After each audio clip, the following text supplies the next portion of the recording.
صالحا.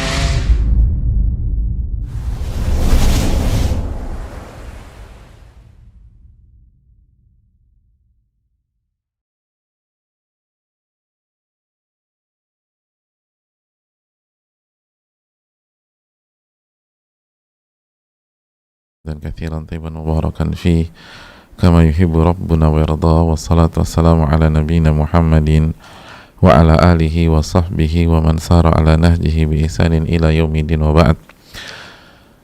Jamaah yang Allah muliakan, tidak ada kata yang pantas untuk kita ucapkan kecuali kata syukur kita kepada Allah atas segala nikmat dan karunia yang Allah limpahkan kepada kita, sebagaimana salawat dan salam semoga senantiasa tercurahkan kepada junjungan kita Nabi kita Muhammadin sallallahu alaihi wasallam beserta para keluarga, para sahabat dan orang-orang yang istiqomah berjalan di bawah naungan sunnah beliau sampai hari kiamat kelak. Hadirin Allah muliakan, sebuah kebahagiaan pada kesempatan kali ini kita bisa berkumpul bersama, duduk dan bersimpuh dalam rangka mempelajari ilmu agama, dalam mempelajari firman-firman Allah dan hadis-hadis Nabi sallallahu alaihi wasallam yang dengannya kita akan mendapatkan kebahagiaan di dunia dan akhirat. Kita akan mendapatkan keberkahan dan kita akan mendapatkan ruh kita, ya ruh kehidupan, karena Al-Quranul Karim adalah ruh yang tidak akan bisa digantikan dengan apapun. Maka seseorang yang hidup tanpa Al-Quranul Karim ya seperti hidup tanpa ruh, tidak ada rasa, tidak ada kebahagiaan, hanya jasad yang berjalan ke sana dan kemari. Maka ini yang perlu kita tekankan pada diri kita, bahwa mempelajari Al-Quranul Karim dan firman-firman Allah Subhanahu wa Ta'ala, lalu hadis-hadis Nabi Sallallahu Alaihi Wasallam adalah kebutuhan yang tidak bisa ditawar-tawar lagi, sebagaimana yang Allah firmankan dalam surat Asy-Syura ayat 52, wa kadzalika auhayna ilaika ruhan min amrina, dan begitulah kami berwahyukan kepada engkau ruh dari sisi dan dari perintah kami atau dari perkara kami. Dan ruh dalam ayat ini adalah Al-Quranul Karim. Kami wahyukan kepada engkau ruh yang membuat kita bahagia, ruh yang membuat kita mengenal rasa tenang, rasa gembira, rasa nyaman, rasa bahagia, hanya dengan seseorang kembali kepada Allah dan firman-firman Allah Subhanahu wa Ta'ala. Kalau tidak, apapun jabatan yang kita miliki dan berapapun harta yang kita punya tidak akan memberikan kita ketenangan. Oleh karena itu, momen-momen mempelajari Al-Quranul Karim adalah momen-momen indah yang seharusnya ditekankan oleh setiap muslim dan muslimah. Sebagaimana salawat dan salam semoga senantiasa tercurahkan kepada junjungan kita Nabi kita Muhammadin sallallahu alaihi wasallam beserta para keluarga, para sahabat dan orang-orang yang istiqomah berjalan di bawah naungan sunnah beliau sampai hari kiamat kelak. Jamaah yang Allah muliakan, kembali bersama Al-Imam Yahya bin Sharaf bin Murri bin Hasan bin Husain Abu Zakaria, atau yang biasa dikenal dengan nama Al-Imam An-Nawawi rahimahullahu ta'ala.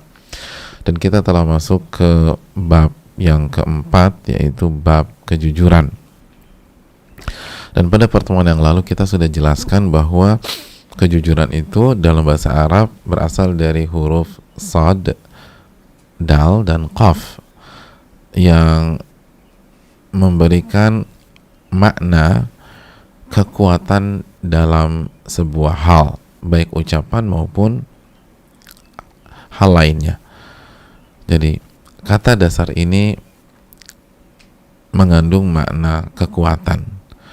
Maka kejujuran adalah kekuatan.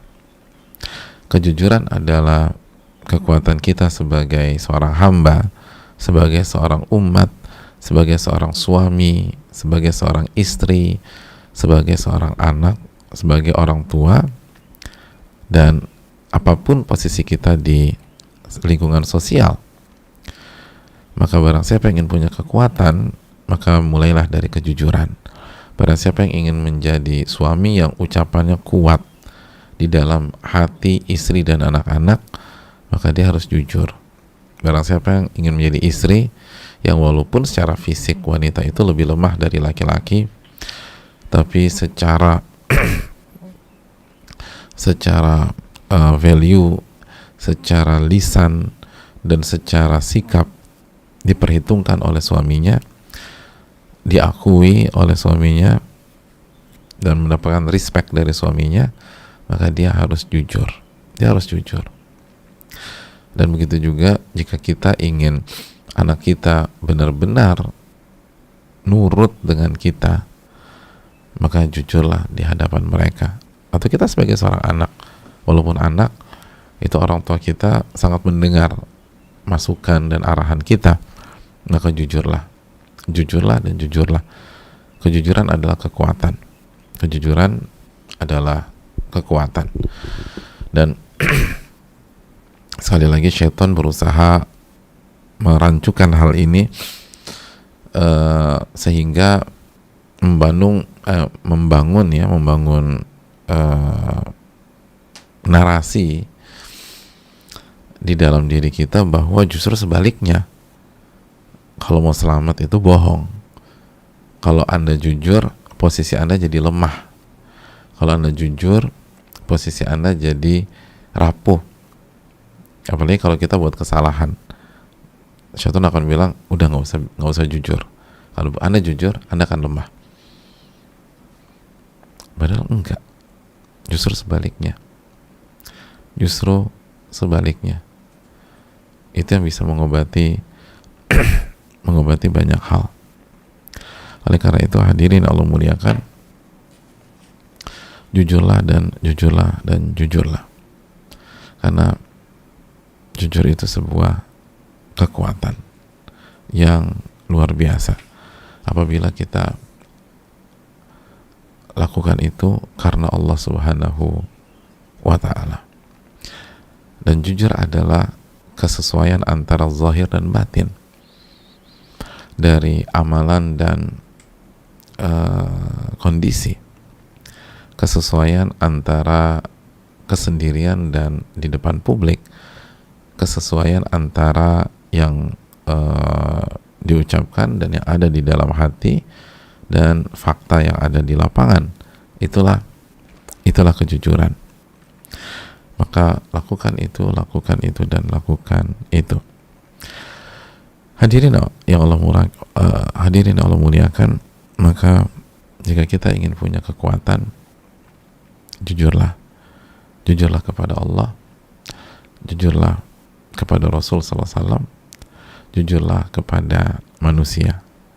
Itu kunci keberhasilan kita di dunia maupun di akhirat. Dan itu yang ingin digagalkan oleh syaitan.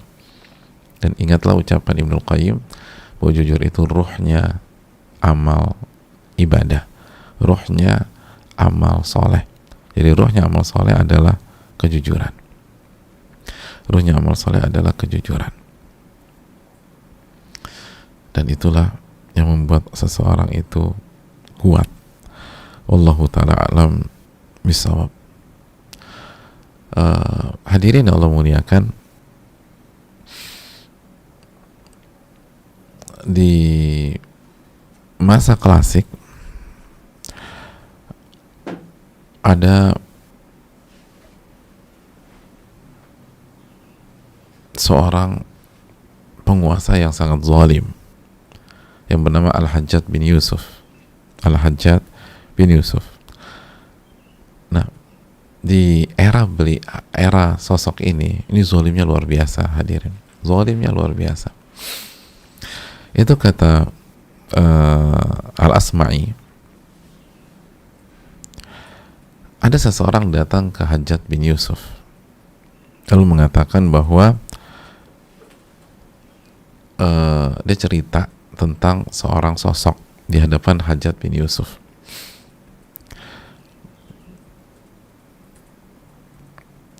Cerita di hadapan Hajjaj bin Yusuf tentang seorang sosok.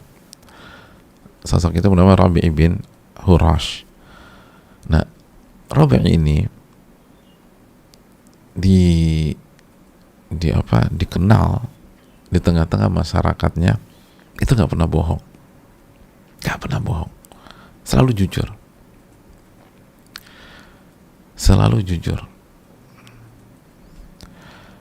Nah, yang jadi masalah adalah beliau punya 2 anak yang melakukan pelanggaran. Jadi 2 anaknya melakukan pelanggaran, melanggar peraturannya Hajjaj bin Yusuf. Dan bapaknya nggak pernah bohong nih. Pokoknya diklaim banyak orang, masyarakat ini sosok nggak pernah bohong. Anaknya punya masalah sama Hajjaj bin Yusuf, punya pelanggaran dengan Hajjaj bin Yusuf. Maka dalam kondisi demikian, Hajjaj bin Yusuf memanggil beliau dan ingin berbicara dengan beliau.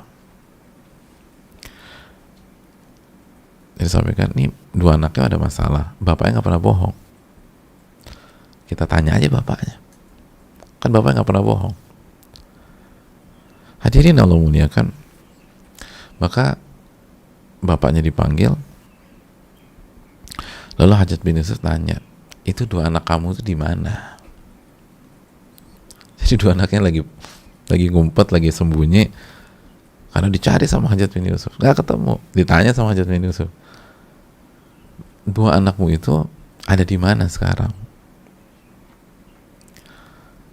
Hadirin Allah muliakan, gimana kira-kira kita ada di posisi bapaknya tersebut, Ibnu Hurash tadi, Rabi' ibn Hurash.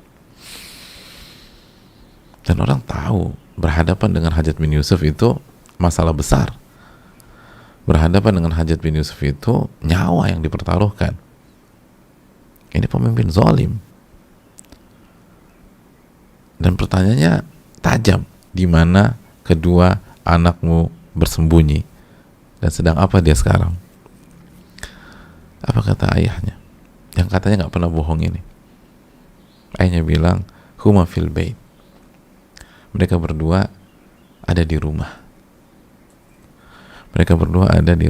Wallahul musta'an, hanya Allah saya meminta pertolongan. Jadi bapaknya benar-benar jujur, nggak bohong. Mereka berdua ada di rumah. Wallahul musta'an. Dan memang ada tuh 2 anaknya di rumah. Subhanallah. Itu ketika Hajjaj bin Yusuf melihat bapaknya seperti itu, Hajjaj bin Yusuf membuat sebuah hal yang tidak disangka-sangka oleh semua orang.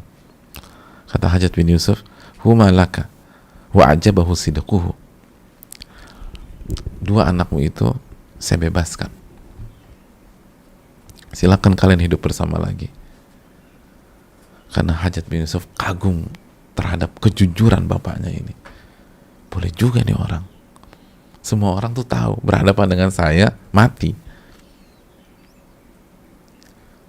Saya nanya sama dia, di mana kedua anakmu? Dia jawab jujur. Boleh nih orang, Masya Allah.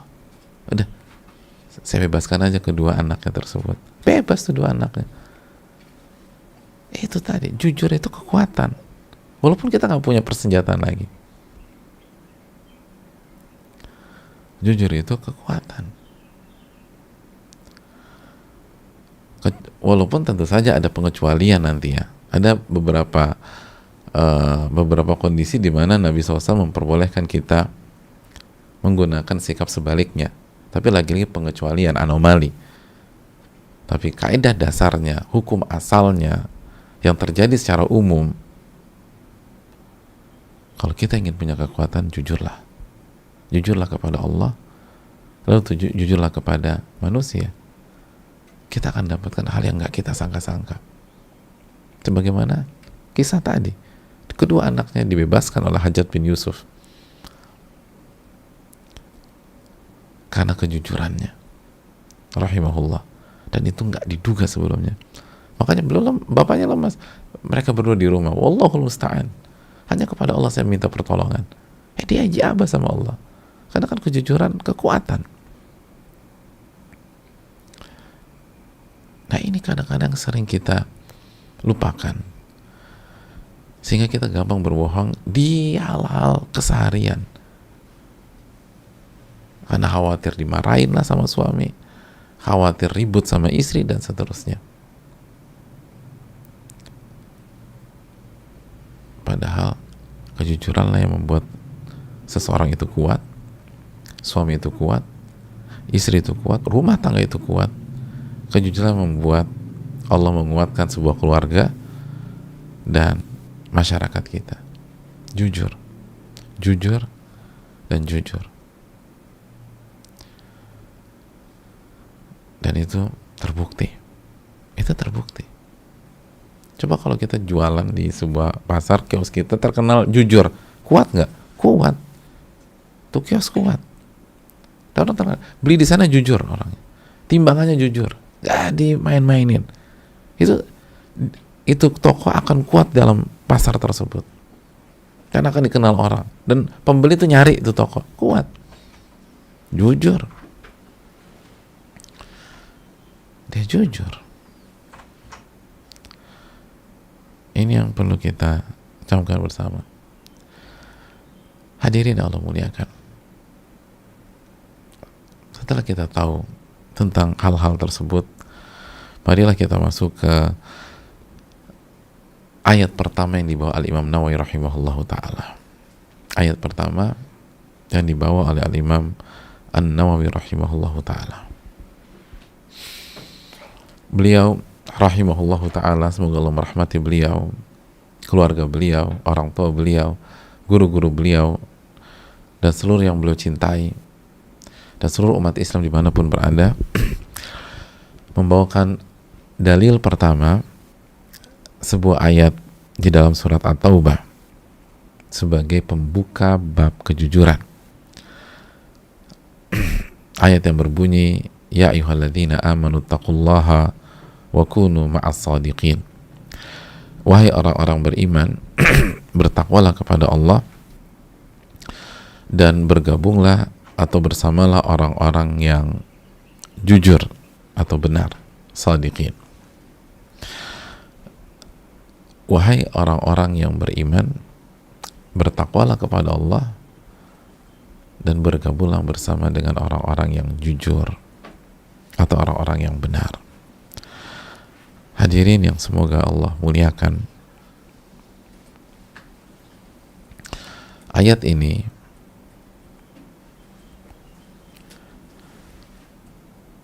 menjadi menu kita pada kesempatan pagi hari ini. Ayat yang simpel, sederhana, dan dalam.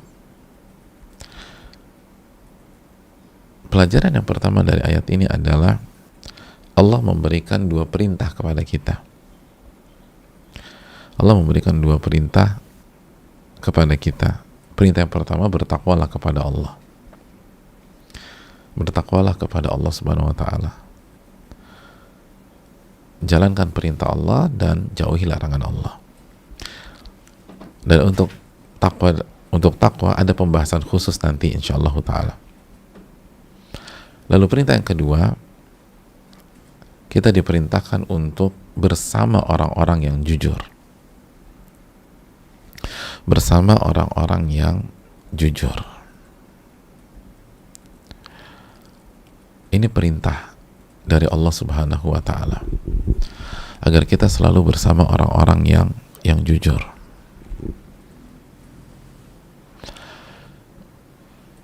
Jadi harus bergabung dengan orang-orang yang jujur dan benar.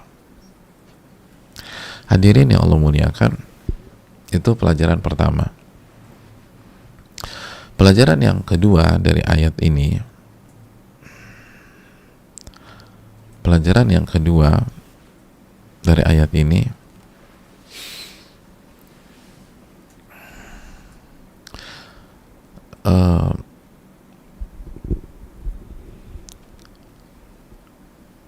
secara khusus Allah menekankan agar kita bersama dengan orang-orang yang jujur. Ini menunjukkan bahwa kebersamaan dengan orang-orang yang jujur itu penting. Kebersamaan dengan orang-orang yang jujur itu penting. Dan ini salah satu misi kita dalam hidup. Kita harus berusaha bersama dengan orang-orang yang jujur dan benar, dan berjuang agar bisa bertemu dengan mereka dan hidup bersama mereka.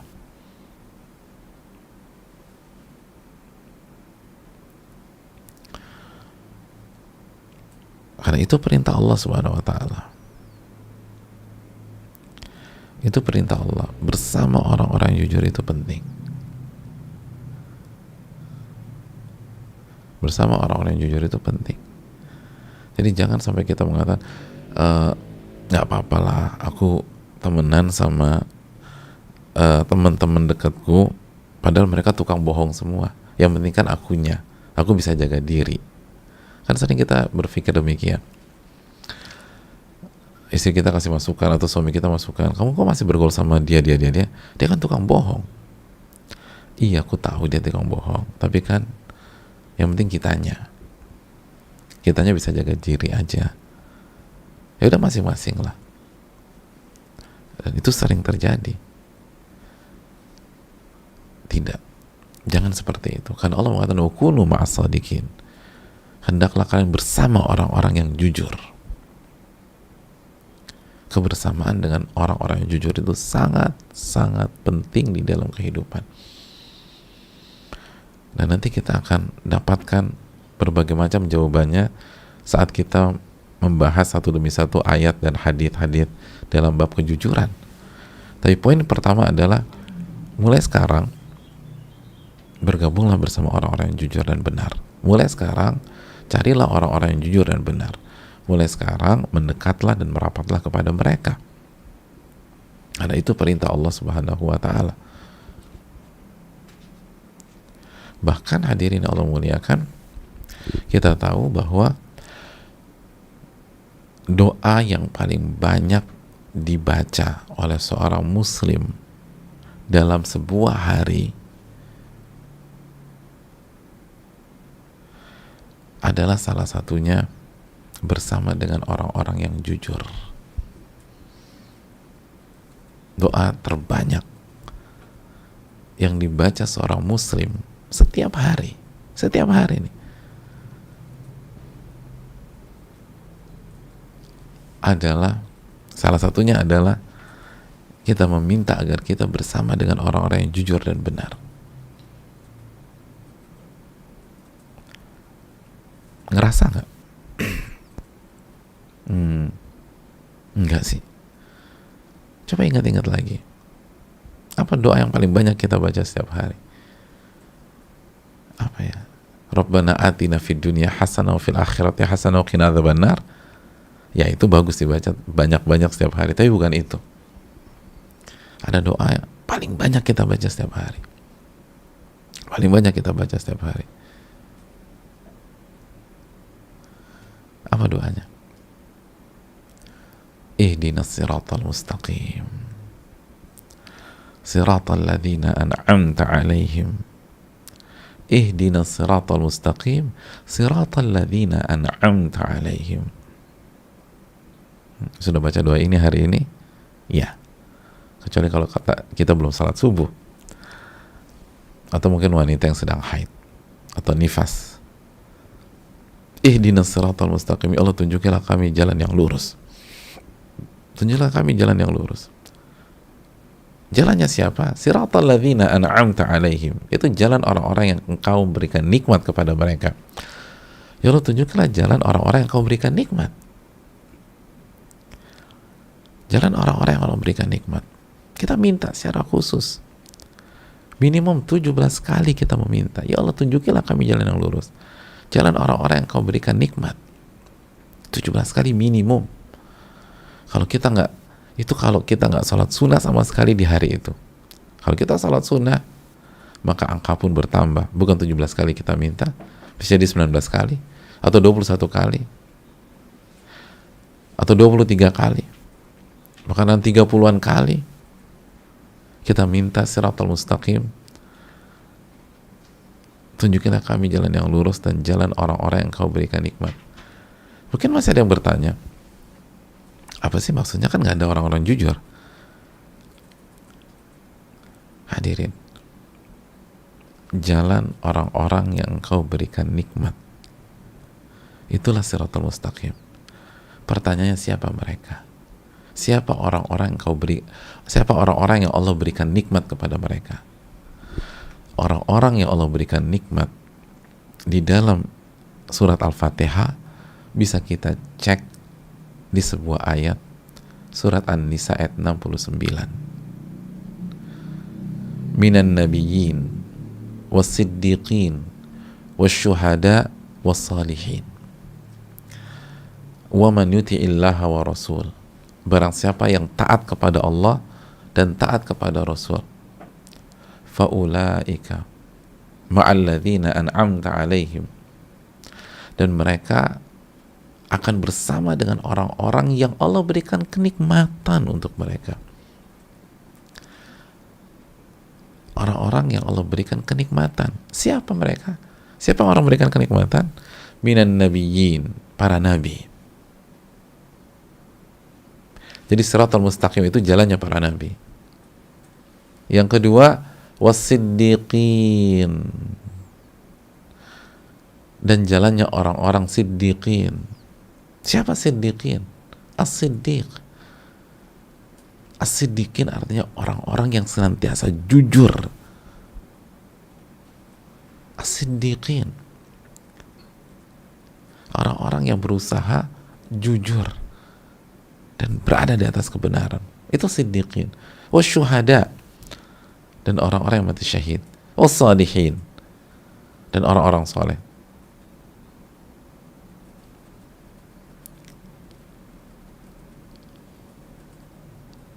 Para nabi, siddiqin, orang-orang yang selalu jujur.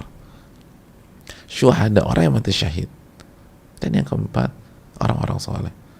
Dan mereka itulah sebaik-baik pendamping dan teman.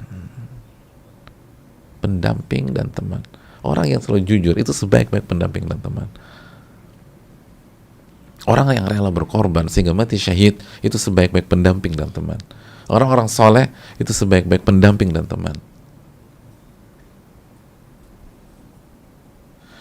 Jadi hadirin Allah muliakan,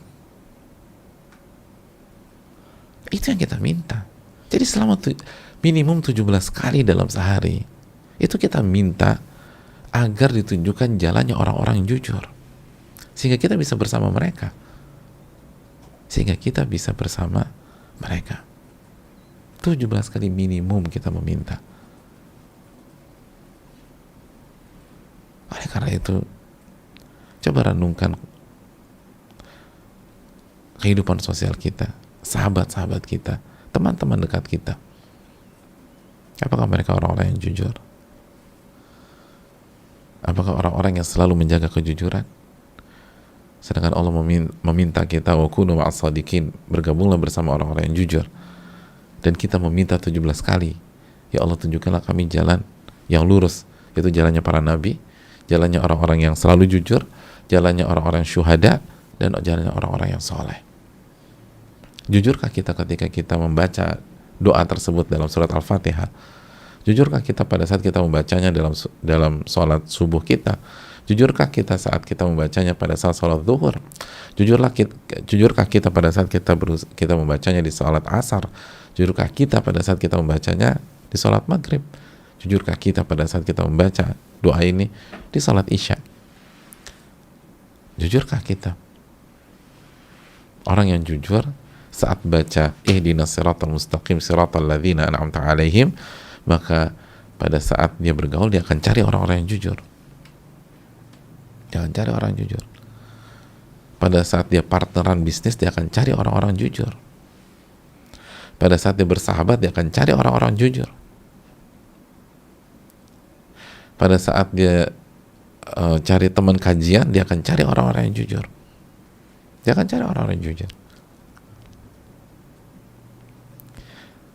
Itu hal yang perlu kita camkan bersama-sama. Karena bersama orang-orang jujur itu penting, dan itulah siratal mustaqim itu sendiri. Itulah siratal mustaqim. Itulah siratal mustaqim. Hadirin yang Allah muliakan, pelajaran yang berikutnya, ayat ini atau ayat 119 itu bukan hanya memerintahkan kita bersama dengan orang-orang yang jujur di lingkungan sosial kita, di lingkungan sosial kita, bukan hanya itu, tapi ayat ini juga memerintahkan kita bersama dengan orang-orang yang jujur yang telah wafat karena mereka hidup jauh sebelum kita. Ya, saking pentingnya kejujuran tuh, dan punya komunitas kejujuran. Ayat ini dijelaskan para ulama bukan hanya menyuruh kita bergabung dengan orang-orang yang jujur di lingkungan sosial, di lingkungan bisnis, di lingkungan pergaulan, di kampus, di tempat kerja, dan seterusnya, tapi juga merupakan perintah bersama orang-orang jujur di masa sebelum kita lahir. Imam Nafi' ketika menjelaskan ayat ini, dan hendaklah bersama orang-orang yang jujur, apa keterangannya? Kata beliau, ma'an Nabi sallallahu alaihi wasallam wa ashabi. Salah satu makna dari ayat ini adalah bergabunglah bersama orang-orang yang jujur, yaitu bersama Nabi sallallahu alaihi wasallam dan sahabat Nabi sallallahu alaihi wasallam.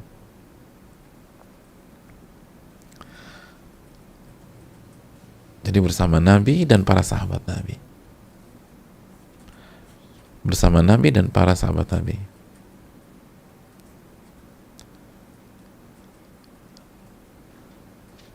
Al-Imam Ibnu Jurayj menjelaskan bersama muhajirin as-sadiqin, bersama kaum muhajirin. Kita tahu sahabat terdiri dari dua, muhajirin dan ansar. Bersama muhajirin yang benar-benar jujur. Al-Imam Ad-Dhahhak ketika menjelaskan ayat ini, beliau katakan bersama Abu Bakar dan Umar wa ashabihima, dan para sahabat-sahabat mereka berdua. Bersama Abu Bakar dan Umar dan para sahabat mereka berdua. Dan keterangan-keterangan di atas bisa dicek dalam tafsir At-Tabari, salah satu buku tafsir terbaik di dunia, bahkan sebenarnya yang terbaik di dunia.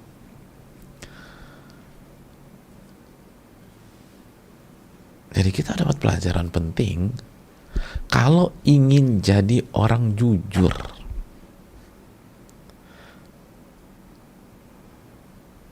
Dan bergabung bersama orang jujur, maka kita harus bersama Nabi SAW dan para sahabat. Bersama Nabi SAW dan para sahabat. Terus maksudnya apa sih Pak Ustadz? Kita harus bermalam di kuburan Baqi gitu? Kan mereka mayoritas di sana. Bukan. Kita bersama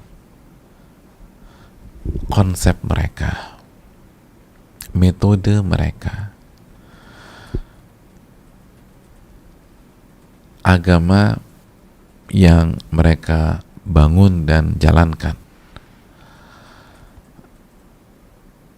bersama ajaran mereka, ajaran Nabi dan para sahabat.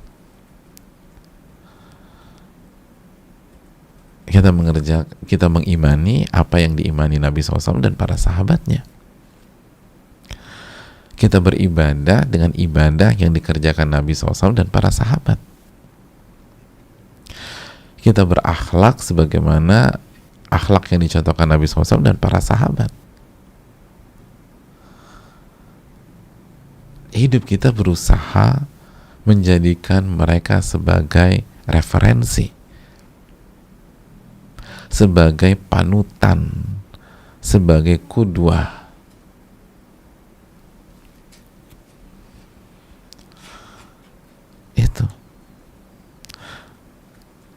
Itu konsepnya. Bergabunglah bersama mereka, ikuti iman yang mereka yakini,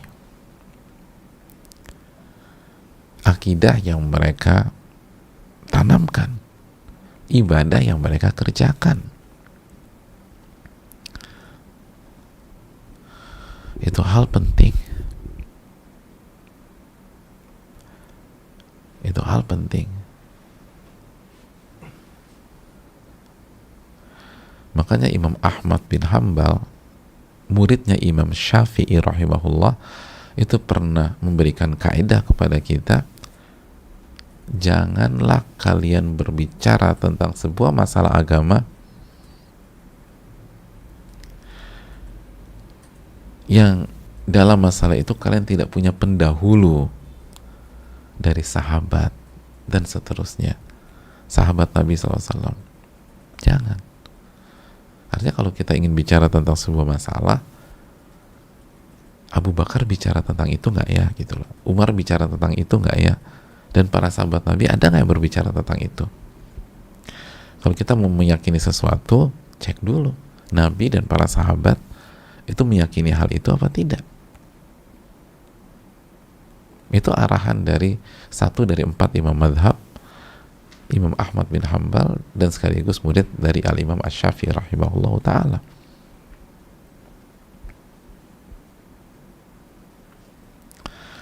Salah satu nama besar yang sangat dihormati, Syekh Abdul Qadir Jailani rahimahullah ta'ala, beliau pernah mengatakan, kalian harus mengikuti metode dan konsepnya para sahabat Nabi Sallallahu Alaihi Wasallam. Kalian harus mengikuti konsep dan metodenya para sahabat Nabi Sallallahu Alaihi Wasallam. Itu arahan dari Syekh Abdul Qadir Jailani rahimahullah ta'ala.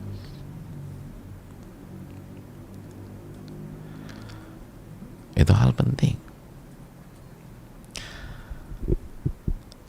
Dari sini hadirin sekalian, sekali lagi, bergabung sama orang-orang jujur bukan hanya di pergaulan, bukan hanya di kantor, tapi juga bergabung bersama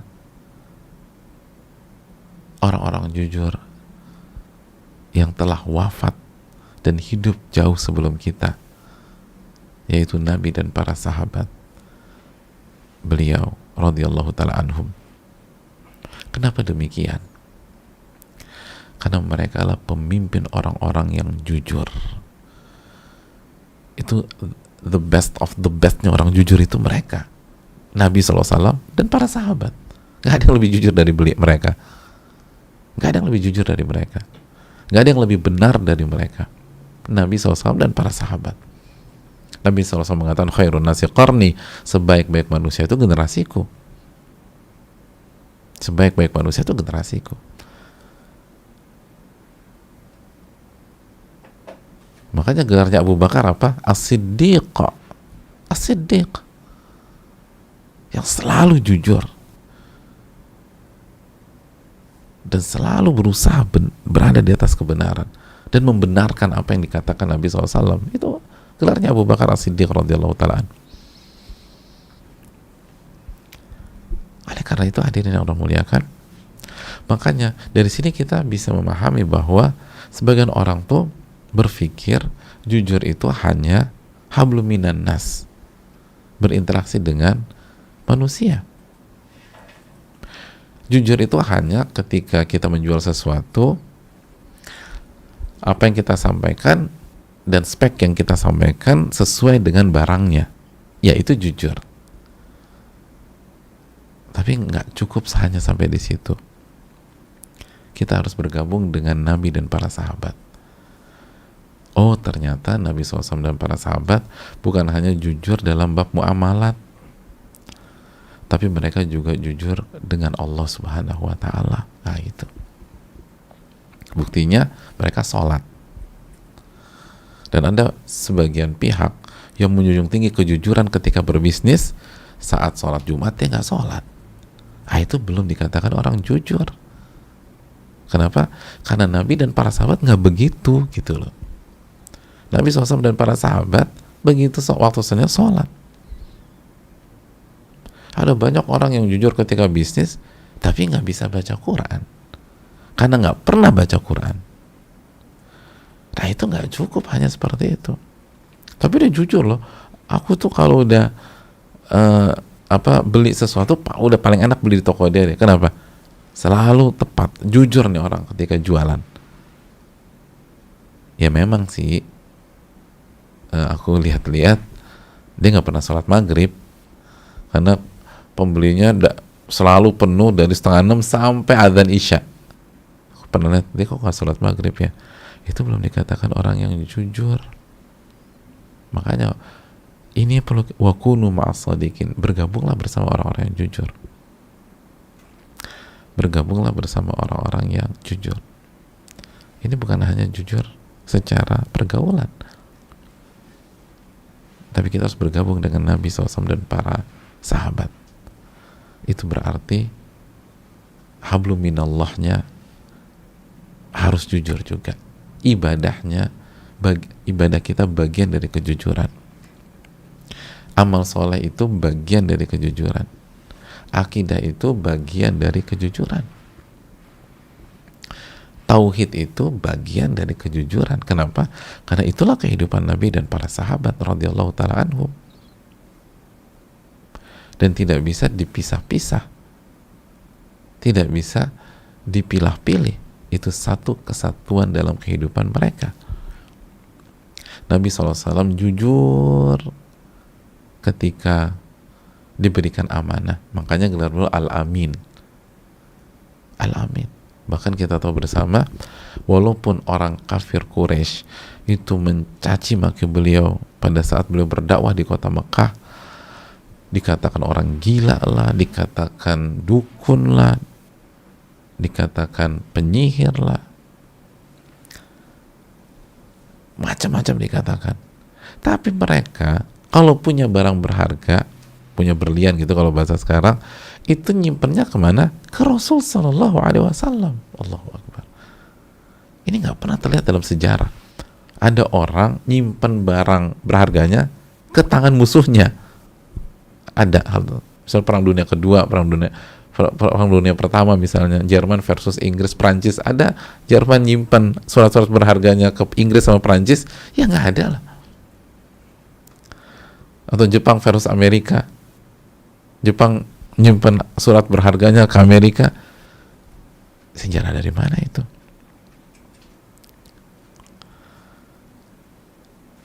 Tapi orang-orang kafir Quraisy betapa bencinya dengan Nabi SAW, marahnya dengan Nabi SAW, bagaimana mereka menyiksa sahabat-sahabat lemah seperti Bilal, keluarga Yasir, dan lain-lain. Bagaimana mereka memboikot Nabi SAW. Tapi di waktu yang sama, ketika mereka punya barang berharga, mereka simpan ke Nabi SAW. Kenapa demikian? Jujur. Nabi orang yang paling jujur. Nabi orang paling jujur. Makanya tidak tepat ketika kita membaca wakunu ma'as shadiqin, bergabunglah bersama orang yang jujur, dan kita tidak melibatkan Nabi SAW. Gak tepat lah. Itu pemimpinnya orang jujur SAW. Kita orang jujur hari ini gimana sih? Itu tadi gak ada ceritanya musuh nyimpan barang berharganya ke musuhnya.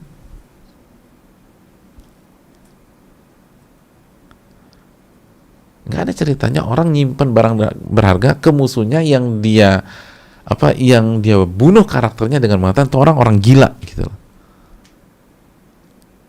Anda mengatakan dia gila, lalu Anda simpan uang Anda ke dia, subhanallah, Dan itu terjadi.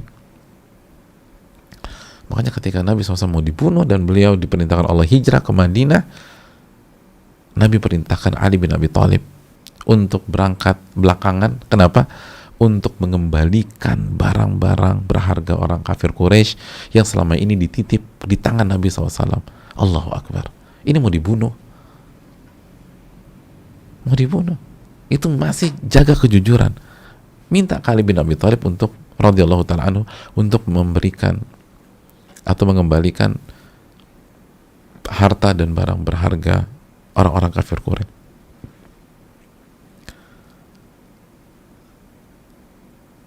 Kira-kira kita sempat mikir gitu nggak ya? Ada orang mau bunuh kita, terus berlian 15 karatnya di tangan kita. Kira-kira kita masih berpikir, saya titip ini, tolong kembalikan ke dia, saya mau pergi dulu karena dia mau bunuh saya. Subhanallah. Itu saking jujurnya Nabi SAW. Saking jujurnya Nabi SAW. Dan di waktu yang sama, selain beliau jujur dari aspek ini, beliau pun jujur dengan Allah ketika beliau mengatakan bahwa beliau adalah hamba Allah. Bagaimana kejujurannya? Beliau beribadah kepada Allah, beliau beriman kepada Allah, beliau bertauhid kepada Allah, beliau sujud kepada Allah, beliau hanya berdoa kepada Allah Subhanahu wa ta'ala, beliau rukuk kepada Allah, beliau berzikir kepada Allah. Nah, pertanyaan itu kembali kepada kita. Kita jujur nggak pada saat kita mengatakan asyhadu an la ilaha illallah misalnya? Benar nggak kita punya hidup yang isinya menghamba kepada Allah, beribadah kepada Allah? Adapun ketika kita hanya jujur dalam ranah horizontal, hablum minan nas, ranah bisnis kita atau hubungan sosial kita, tapi kita nggak sholat, kita nggak berzikir. Apabila kita wanita, kita tidak menutup aurat kita.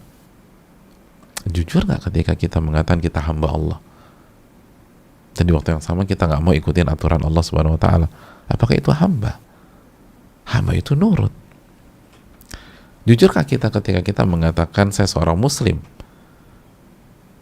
sedangkan kita nggak mau ikut aturan Allah Subhanahu wa ta'ala? Kita sebagai wanita nggak mau nutup aurat misalnya.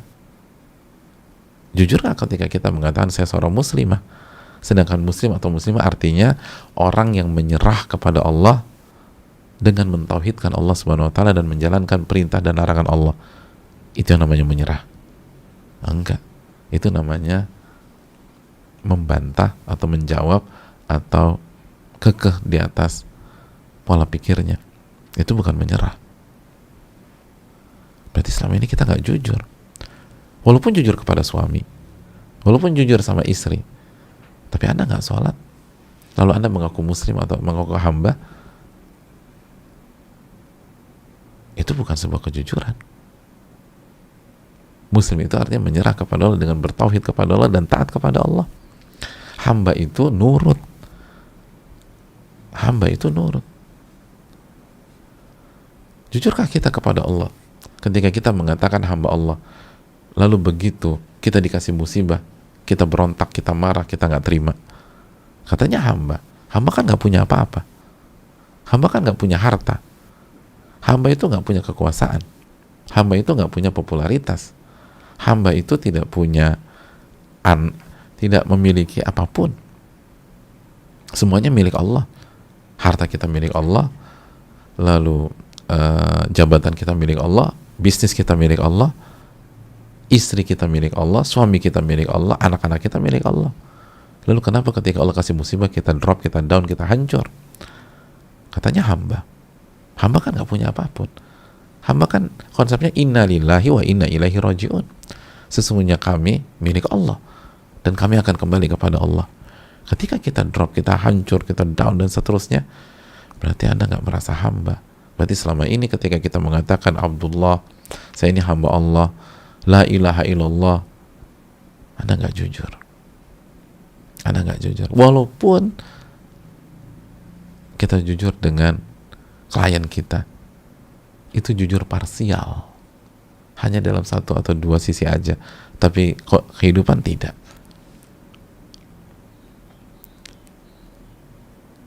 Kenapa? Karena Anda nggak terima Allah kasih ini. Namanya orang menyerah mah terima-terima aja. Kenapa Anda ngebantah? Kenapa Anda ngejawab? Anda nggak jujur. Makanya Nabi SAW komprehensif. Nabi nggak pernah bohongi Abu Jahal, Abu Lahab. Nabi amanat. Nabi jujur ketika dikasih harta dan barang-barang berharga orang kafir Quraisy, beliau jaga baik-baik, jujur. Tapi di waktu yang sama, beliau sholat sampai kaki beliau bengkak. Sallallahu alaihi wasallam. Beliau berzikir kepada Allah dimanapun beliau berada. Sebagaimana dalam hadis yang sahih, Nabi SAW berdoa kepada Rabbul Alamin. Contohnya ketika beliau berdoa di Arafah dari zuhur sampai maghrib, menghamba kepada Allah. Lalu kita mengaku hamba tapi nggak pernah berdoa kepada Allah. Kita andalkan kemampuan kita. Kita nggak bertawakal kepada Allah. Apakah itu sebuah kejujuran? Oleh karena itu hadirin Allah muliakan, wa kunu ma'as shadiqin. Bergabunglah bersama orang-orang yang jujur. Dan kita tidak akan bisa bergabung dengan orang-orang yang jujur kecuali menjadi orang yang jujur juga. Itu poin. Kita nggak akan bisa menjadi orang yang bergabung dengan orang-orang yang jujur kecuali menjadi orang yang jujur juga. Itu yang dikatakan para ulama. Kata Syekh Abdul Razak, hadza amrun lil ibadi bi an yakunu ma'as shadiqin. Ini perintah kepada setiap hamba untuk bergabung dengan orang-orang yang jujur, wa dzalika bi an yakunu min ahli sidqi. Dan caranya dia harus jadi orang yang jujur. Idz la yakunul muslim ma'ahum illa idza tahalla bihilyatihim wa tasafa bi sifatihim. Karena tidak ada seorang pun muslim yang bisa bergabung dengan orang-orang yang jujur kecuali dia berhias dengan perhiasan kejujuran mereka, dan dia memiliki sifat jujur sebagaimana sifat jujur mereka. Hanya itu caranya. Oleh karena itu jadilah orang-orang yang jujur secara komprehensif. Dan yang pertama, jujurlah kepada Allah. Jujurlah kepada Allah. Lalu jujurlah kepada manusia. Jujurlah kepada Rabbul Alamin. Hadirin yang Allah muliakan, sebagian Allah mengatakan jujurlah kepada Allah, itu yang pertama. Lalu jujurlah kepada atau dengan Rasul SAW. Lalu jujurlah dengan diri sendiri. Lalu baru keempat, jujurlah dengan manusia. 4 dijelaskan sebagian para ulama. Yang pertama, jujurlah dengan Allah Subhanahu wa taala. Dengan menjadi hamba. Itu jadi hamba. Dengan menjadi hamba.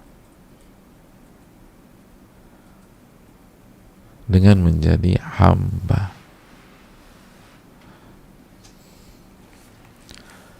Dengan beribadah kepada Allah. Katanya kita Rabbul Alamin. Benar nggak? Mau diatur nggak sama Allah? Setiap hari kita baca Alhamdulillahi Rabbil Alamin. Segala puji bagi Allah, Rabb alam semesta. Kita bahas Rabb artinya pencipta, pemilik, pengatur. Benar nggak mau diatur sama Allah selama ini? Benar nggak ikut aturan Allah selama ini? Dan setiap aturan Allah kita puji. Kan kita puji Alhamdulillahi Rabbil Alamin. Segala puji bagi Allah, Rabb alam semesta. Makna Rabb pencipta, pemilik, pengatur. Benar nggak kita sampai pada titik semua aturan Allah yang sesuai dengan nafsu kita dan yang tidak sesuai dengan nafsu kita, kita respon hanya dengan pujian, pujian, dan pujian. Kalau kita ngedumel, ini ribet banget sih, Islam kok ribet banget sih, enggak, saya nggak terima yang ini, saya hanya mau yang ini dan saya belum terima itu. Jangankan jadi orang yang sidikin baru sampai Al-Fatihah ayat Alhamdulillah aja kita udah gagal jadi orang jujur. Belum sampai selesai nih, baru sampai Alhamdulillahirabbil alamin kita gagal. Belum sampai surat An-Nas, kita baru mulai Al-Quran dari Al-Fatihah lalu baca alhamdulillahirabbil alamin, udah tetot, gagal Anda nggak jujur. Itu baru ayat pertama setelah bismillahirrahmanirrahim. Ya gimana mau dikatakan orang jujur? Dan ini kita nggak bicara orang lain, kita bicara diri kita. Bener nggak kita jujur? Bener nggak kita jujur? Betul, kita nggak pernah bohongin customer kita, klien kita, suami kita, istri kita. Tapi Allah kan dengar ketika kita membaca alhamdulillahirabbil alamin. Jujur nggak sama Allah? Segala puji bagi Allah, Rabb alam semesta. Rabb itu pencipta, pemilik, dan pengatur. Sebelum seluruh makna rububiyah Allah masuk ke dalam nama ini. Itu poinnya. Sudah jujurkah kita?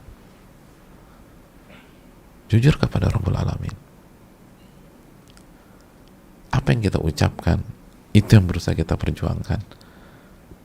Saat kita bicara la ilaha illallah, tidak ada zat yang berhak diibadahi kecuali, beribadahkah kita kepada Allah? Saat kita mengatakan saya beriman kepada Al-Quran, rukun iman itu ada berapa, mas? Ada 6. Iman kepada Allah, iman kepada malaikat, iman kepada kitab suci. Benar nggak beriman kepada seluruh yang ada dalam Al-Quran? Dengan penuh keyakinan, nggak goyah, walaupun dikasih ayat yang tidak sesuai dengan kepentingan kita, bahkan bertabrakan dengan kepentingan kita. Anda benar-benar beriman nggak dengan ayat tersebut?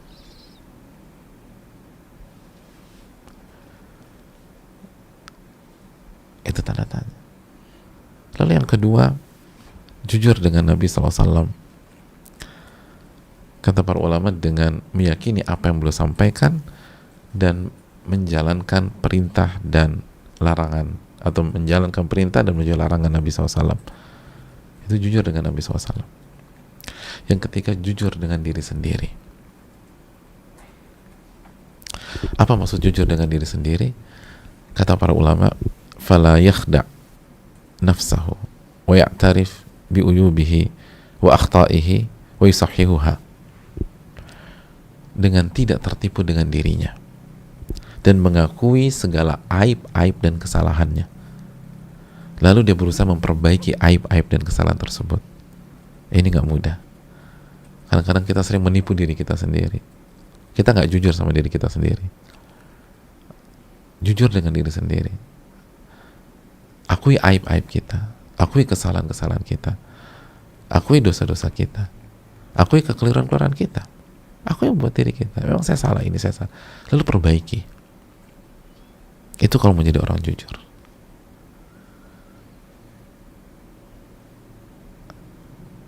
Kalau salah, bilang salah ke diri sendiri. Ke diri sendiri aja. Ini memang kesalahan saya harus perbaiki. Ini kesalahan saya. Kadang-kadang kita ngeles. Kita tipu diri kita sendiri bahwa kita orang baik, kita orang soleh. Enggak. Akui kesalahan dan aib-aib tersebut. Lalu yang keempat, jujur dengan manusia. Ini yang biasa kita kenal dengan kejujuran. Jujur dengan manusia. Apa yang kita sampaikan sesuai fakta, sesuai dengan fakta. Kita nggak bohongin orang, nggak bohongin itu. Jadi ada 4. Dan yang pertama, jujur dulu dengan Allah. Jujur dulu dengan Allah. Jujur dulu dengan Allah. Karena setiap orang yang jujur kepada Allah atau jujur dengan Allah, pasti jujur dengan manusia. Tapi nggak semua orang yang jujur dengan manusia pasti jujur dengan Allah. Itu kan kaidah kan. Setiap orang yang jujur dengan Allah pasti jujur dengan manusia. Tapi nggak semua orang jujur dengan manusia jujur dengan Allah Subhanahu wa ta'ala. Maka jika kita memiliki 4 hal ini, kita akan bergabung dengan orang-orang yang jujur dalam surat At-Taubah ayat 119 ini. Semoga bermanfaat. Ini yang bisa disampaikan, dan semoga kita bisa menjadi orang jujur dan bergabung dengan orang-orang yang jujur, baik di saat kita bergaul, sahabat-sahabat kita orang-orang yang jujur, maupun orang-orang jujur yang telah wafat dan mereka pemimpin orang-orang yang jujur, yaitu Nabi kita SAW dan para sahabat radhiyallahu ta'ala anhum. Ini yang bisa disampaikan dengan segala keterbatasan dan kekurangan, yang benar datangnya dari Allah dan Rasulnya, dan disampaikan oleh lisan-lisan para ulama kita, dan yang salah itu dari saya dan dari syaitan. Semoga Allah ampuni kesalahan-kesalahan saya dan ampuni segala kekhilafan kita semua. Subhanakallahumma wa bihamdika, la ilaha illa anta, astaghfiruka wa atubu ilaik. Assalamualaikum warahmatullahi wabarakatuh.